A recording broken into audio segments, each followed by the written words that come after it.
It's the Regular Guy Bible Study with your buddy Kevin Clay.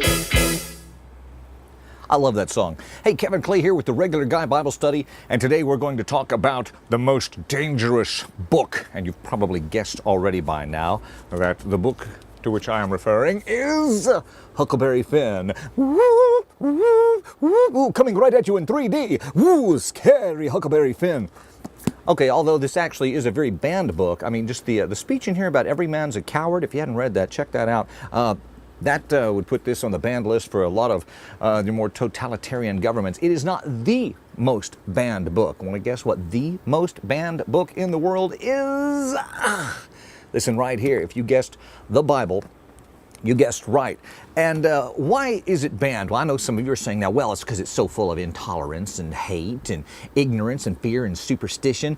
Okay, let me just say, granted that those could be good reasons for banning a book, but you know, those aren't the reasons given for banning this particular book. I mean, who's banning it? It's these totalitarian governments. Every time a dictator comes in charge, takes over an area, one of the first things they do is ban the Bible. Now, they don't care about fear and intolerance and hate and all that. They specialize in it. So what's the problem with the Bible? Why is it so dangerous to totalitarian governments? What is so worrisome in this book? And I would submit to you the best way to find that out is just from an example of a government dealing in the book itself. Let's look in 1 Kings. This is in the Old Testament, or the Tanakh, Jewish scriptures. It's a story that happened about 870 years BC or BCE. King Ahab, you might have heard of Ahab. He was obsessed with this great white whale that lived in the Sea of Galilee. Wait, no, okay, all right, I'm sorry. Okay, no. That was another Ahab.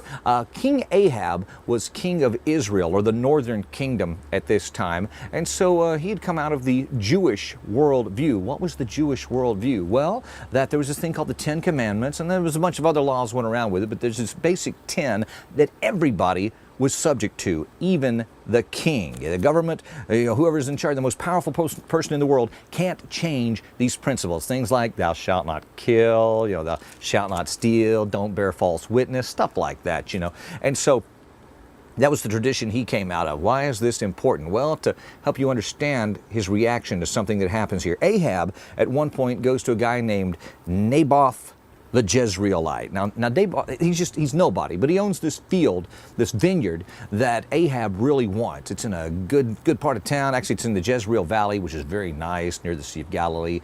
And so Ahab goes to him and says, "Hey Naboth, could you do me a favor? Would you sell me your vineyard? Because I'd like to have it to put my stuff in, and put my vegetables and stuff. And I'll give you an even better vineyard, or I'll pay you whatever it's worth." Well, Naboth has the gall to say to the king, the highest authority in the land, "No, I'd really rather not. This is my family's inheritance, and I just can't go giving it away." So Ahab goes home and sulks and pouts.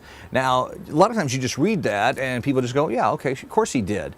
Well, no, the question is, being the king of this Bronze Age nation or whatever, how is it that he lets a subject say no to him? Well, once again, it comes from that worldview that he had been raised up with, that had been instilled in him, that, just because you're the king doesn't mean you get to kill people and take their stuff. Now, he has a wife, Jezebel. You might have heard of her. Frankie Lane had a really good song. Anyway, Jezebel, who comes from the Phoenician tradition, which you could say the non-God tradition.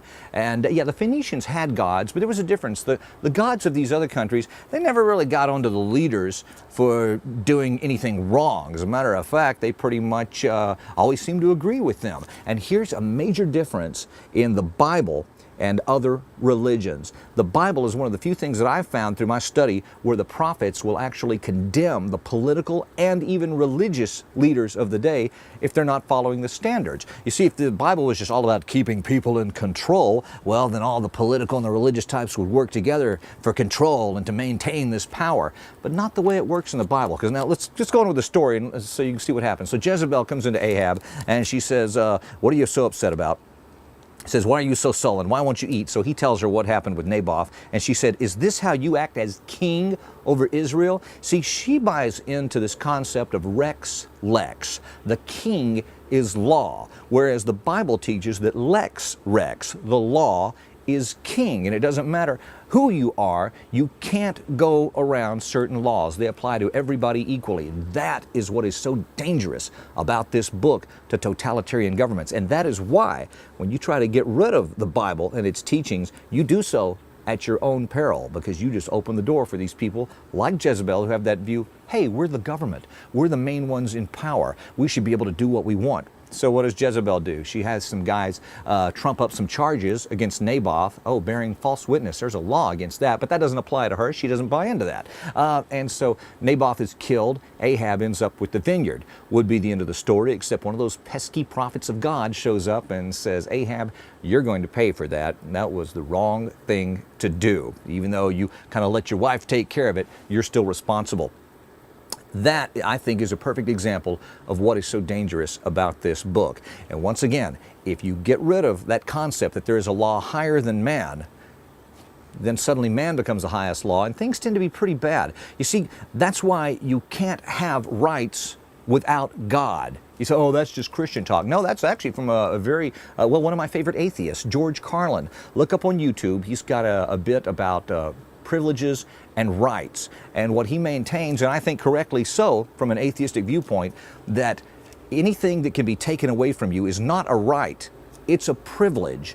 And so if rights just come from man, come from the government, then once they decide they want your vineyard or that they need to do away with your life because it's in the way, who's to tell them they can't do it? I mean, this is pure Darwinian evolution, survival of the fittest, the strong win. It's not wrong or right, it's just the way things are. And so once you get rid of this idea that there is a law higher than man from outside of our physical universe, you open the door for these other laws. You say, well, Kevin, you're just saying that. Well, let me ask you this. Name me an atheistic government, a totalitarian government where human rights were really respected, where the people are better off.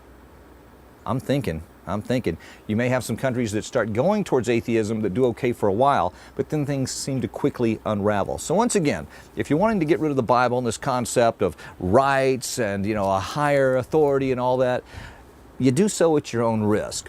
Would you like to chit-chat about this some more? I'm not here to beat anybody over the head, just sharing some thoughts with you. If you think differently, I'd like to hear from you, or even if you think the same. Kevin Clay at kevinclay.com. The email's on the screen. Be sure and drop me a line. If you just want to tell me I'm an idiot, I already know that, so I probably won't respond to you, but anything else I'd love to talk with you about. Thanks for tuning in. We'll try it again sometime. It's the regular guy Bible study with your buddy Kevin Clay.